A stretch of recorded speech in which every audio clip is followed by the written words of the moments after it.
Olá, olá Brasil! Esta é a edição hipster do vídeo Melhores Jogos da Temporada.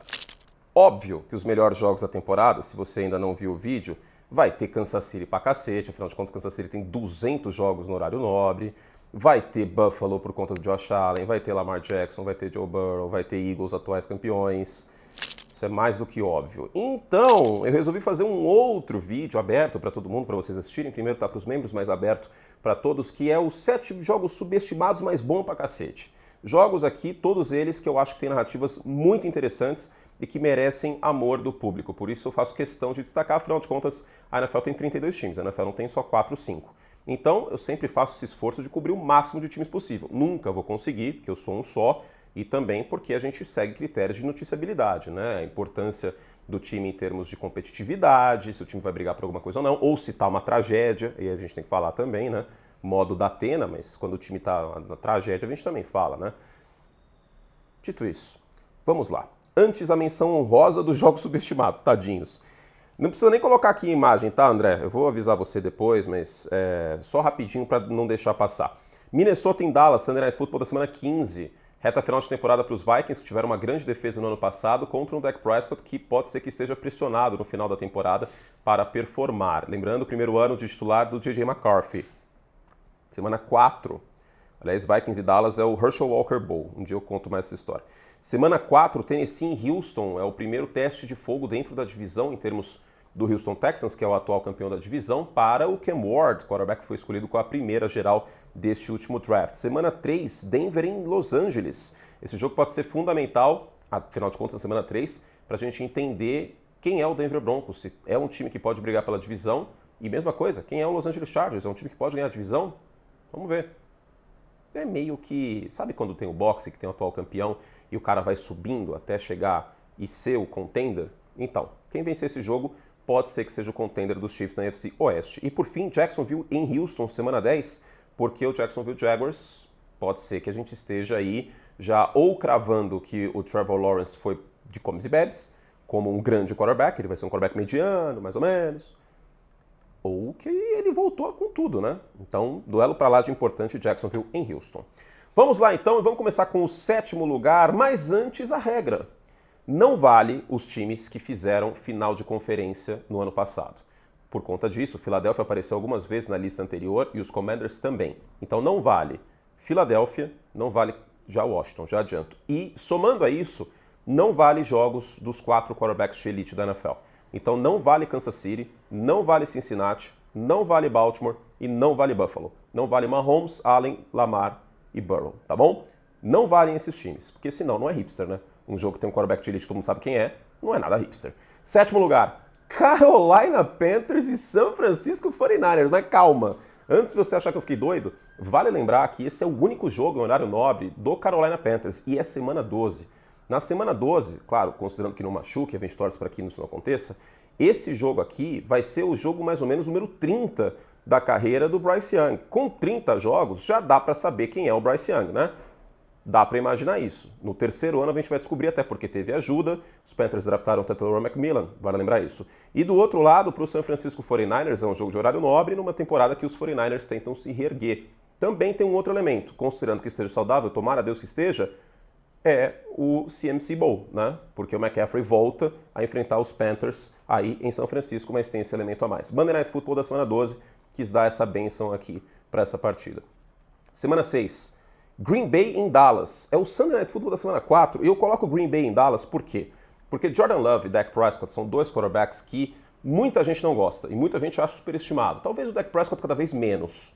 Mas tem muita gente que acha que eles são subestimados. Então, um duelo direto, e eu sei que o quarterback não é a única peça, mas um duelo direto em Dallas, no Sunday Night Football, pode dar o tom de segundo mês de temporada para essas duas equipes, né? Que são duas equipes que hoje não são favoritas no papel para ganhar suas divisões. A NFC Norte, o Detroit Lions, é o favorito nominal, embora qualquer um dos times possa ganhar, essa é a verdade, mas o favorito nominal ainda é Detroit. A gente tem que dar, no mínimo, o benefício da dúvida para os Lions. E na NFC Leste, claro, o atual campeão da NFL, não só da divisão, Philadelphia Eagles. Então esse jogo pode dar o tom aí, talvez, boa parte da temporada dos dois times. Semana 5, Chicago Bears, aliás, desculpa, 5º lugar, Chicago Bears em Detroit, semana 2, já na semana 2. E é um tremendo termômetro para muita coisa. Primeiro, é a volta do Ben Johnson a Detroit, ao Ford Field. Então tem já esse elemento a mais de narrativa, né, de vingança, etc. Outra coisa, como será que vai estar o ataque dos Lions nesse início de temporada com um novo coordenador ofensivo? Aliás, novo coordenador ofensivo e defensivo. Também é uma medida para o Chicago Bears, porque o Caleb Williams fez bons jogos contra a defesa de Detroit no ano passado, mesmo sendo bastante atrapalhado pela comissão técnica, né? E, aliás, é o primeiro jogo entre Bears e Lions desde aquele jogo no Thanksgiving que aquele técnico, que eu não quero falar o nome para não ficar muito irritado, esqueceu de pedir timeout no final.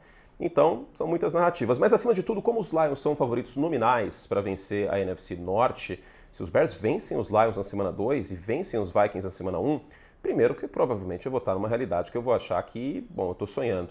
Mas segundo, porque os Bears ficariam 2-0 com 2-0 dentro da divisão. E aí poderíamos começar a querer considerar que os Bears podem, de fato, dar a volta por cima e ganhar a NFC Norte nessa temporada. Claro que nada disso vai acontecer, mas é um jogo para a gente ter no radar. O quarto lugar poderia estar mais alto se a gente tivesse uma confirmação. E poderia estar mais baixo, ou talvez nem na lista, se a gente não tivesse a confirmação. É Pittsburgh Steelers em New York Jets, semana 1. E aí, muitos de vocês podem olhar para esse jogo e falar: é sério? Steelers e Jets da semana 1, Le'Veon Bell Bowl? É sério, Curti? É sério, porque quem pode ser o quarterback dos Steelers mesmo? Aaron Rodgers. Jogando contra os Jets na semana 1, fica um pouco mais interessante essa partida. Aliás, tem um Vikings e Falcons na semana 2, que eu só não coloquei em nenhuma lista, porque eu acho que o Michael Penix Jr. vai ser o titular, né? Senão seria uma potencial vingança do Kirk Cousins, mas aí já foi, porque sei lá o que vai acontecer disso aí. Então, quarto lugar, Steelers e Jets. Se o Aaron Rodgers aposentar, não for contratado pelos Steelers, aí a NFL gastou um trunfo à toa de colocar esse jogo já na semana 1, né? E aí esse jogo fica Mason Rudolph e Justin Fields, aí ninguém vai querer assistir, essa é a verdade. Terceiro lugar, Green Bay em Chicago, semana 16. A última partida entre Bears e Packers, por incrível que pareça, os Bears venceram com o field goal do Cairo Santos no final. E o último jogo entre Bears e Packers no Soldier Field teve quase uma vitória dos Bears. Mas teve um field goal bloqueado do Cairo. Então essa rivalidade voltou a ficar interessante depois de basicamente aí 5, 6 anos de nada acontece feijoada e alguns brilharecos do Chicago Bears nessa última década, né? Não foi uma rivalidade, como não está sendo muito uma rivalidade Palmeiras e São Paulo ultimamente, né? Teve a Supercopa do Brasil, eu sei, mas é meio que essa pegada. O time de verde, geralmente ganhando do time que eu torço. Enfim, Packers e Bears, semana 16, rivalidade mais quente, eu não vou dizer do que nunca, né? Mas mais quente do que a gente teve em algum tempo aí, né? Pelo menos desde a era Love Smith nos Bears com o Brett Favre. Para mim, a verdade é essa. Teve aquele ano que o Aaron Rodgers machucou, mas ele voltou com a clavícula quebrada, não quero falar sobre isso. Segundo lugar, Atlanta em Tampa Bay. Eu quero dar valor a esse jogo, porque o Thursday Night Football é um prime time, um horário nobre, na semana 15. E para mim, Falcons e Bucks são os dois melhores times da divisão. Eu consigo ver o Carolina Panthers talvez aprontando? Talvez consiga. Eu consigo ver o Saints? Não, não consigo.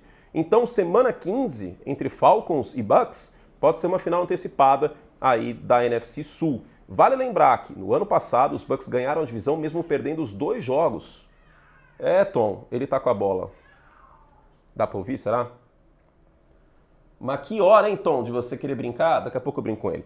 Mesmo perdendo os 2 jogos pros Falcons, tá? E um deles foi aquele jogaço do Kirk Cousins, inclusive, né? E finalmente o primeiro é Green Bay em Detroit. Thanksgiving na semana 13. Esse jogo é muito especial. Primeiro porque ele pode ser fundamental na batalha pela NFC Norte na reta final da temporada, né? No terço final da temporada. Eu falo muitas vezes que o calendário do NFL ele tem 3 calendários. Ele tem semana 1 até a semana 12, Thanksgiving semana 13 até a semana 18 e os playoffs. E aqui começa aí de vez a batalha pela NFC North, que tem esse Packers e Bears, como eu falei, mas tem esse Packers e Lions, e foi justamente num Thanksgiving, em um Packers e Lions no Ford Field, que o Jordan Love começou a deslanchar há 2 anos. E foi nesse jogo que ele começou a garantir o contrato que ele acabaria tendo pelos Packers. Então, essa partida é muito especial também por conta disso, né? A gente viu uma reviravolta no Detroit Lions, alçando-se ao posto de melhor time da NFC Norte nas últimas temporadas. E agora os desafiantes vão tentar fazer alguma coisa. Tem esse elemento especial, claro, do Jordan Love ter começado a despontar naquela partida. O ano passado, acho que foi muito decepcionante em alguns momentos para o Jordan Love, mas ele pode, quem sabe, reengatar uma reta final de temporada como teve aí em 2023, e isso começou, tudo começou um tempo atrás na Ilha do Sol, mas na verdade tudo começou, não ao contrário de Mila, bela canção inclusive, num Thanksgiving em Detroit, no Ford Field. Certo? É isso, meu povo. Tem algum jogo que eu não citei, que você está interessado? Pode ser um jogo do seu time, que eu não tenha colocado aqui, que pode ser considerado um jogo hipster, mas lembrando, não vale aqueles times que eu falei, tá? Porque aqueles times, todo mundo tá de olho. Os Commanders, aliás, tem um Commanders e Bears, né, que é o Hail Mary Bowl. Ah, que delícia lembrar aquilo, que também vai ser um jogo interessante. Enfim, a gente poderia citar outros tantos aí. Um beijo carinhoso, fizemos todo o estrago que podíamos e até a próxima.